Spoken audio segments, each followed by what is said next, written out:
I love Beijing because there are hundreds of different Chinese food.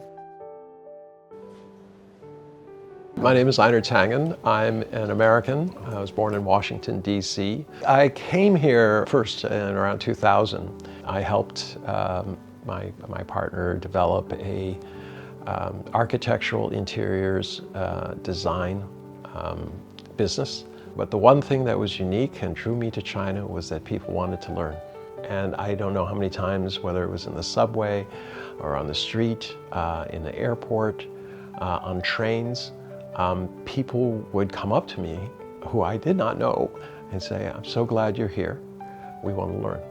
You know, this was the major difference about China. That China was going to do well, and that if there was going to be a renaissance during my lifetime, that it would be in China. So 5 years later, in 2005, I moved here.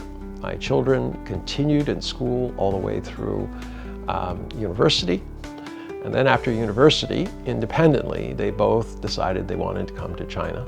I had some international connections, and I've been involved in various activities, or co-hosted the Olympic Truce Awards here in Beijing in 2008. That's when I met a friend. And he was the one who convinced me to write some books about China because my specialty is economic development. And I wrote some books. That also is an opportunity to learn. It taught me a lot about exactly how the government works in China. And then that led to doing some television shows. What I'm doing is I'm setting up for a live stream.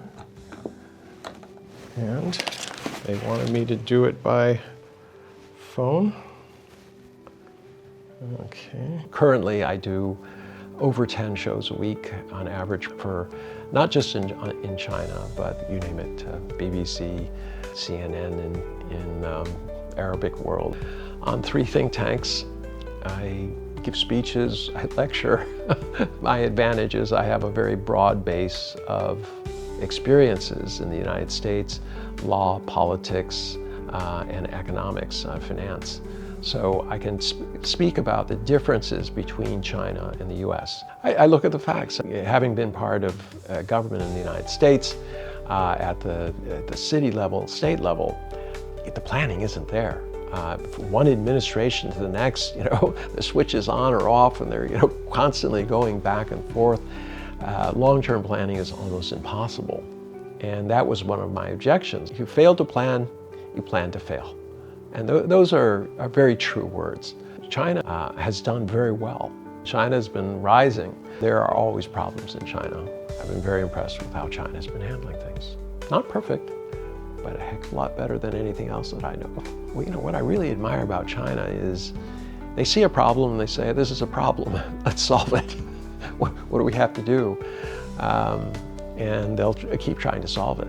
In the United States, we have a problem. People are just like, well, can we brush it under the table until after the next election? And then after the next election, people are not really thinking about what the real issues are, and very little gets done. I have been to many places in China. So I would be shooting a show with some news entity, and then we would go for like Xinjiang for an extended period of time. And that was interesting. And I was able to talk to people, and we didn't talk to the people that the local government wanted us to talk to. We talked to people just off the street. As a couple of women told me, my children are going to university, and we're saving money, and I'm working so that I can pay their school fees. I said, well, how do you feel about them learning Chinese? He says, yeah, that's good. They're going to get a job. I want them to be doctors. I want them to be professionals. I want them to have more than I have had myself. And the men agree. There's a whole new generation of Uyghur kids who are growing up, and they speak the language. They can go anywhere in China, and they're not relegated to working in a restaurant or singing and dancing. They can be productive members of society. They can go to university, and literally there's no limits on what they can do. So that's the Xinjiang that I know. As of January 7th, I've been here 20 years. It's been an amazing journey to sit here for 20 years. Seeing people out there having fun, enjoying their lives. And so I like what I see. It's just amazing.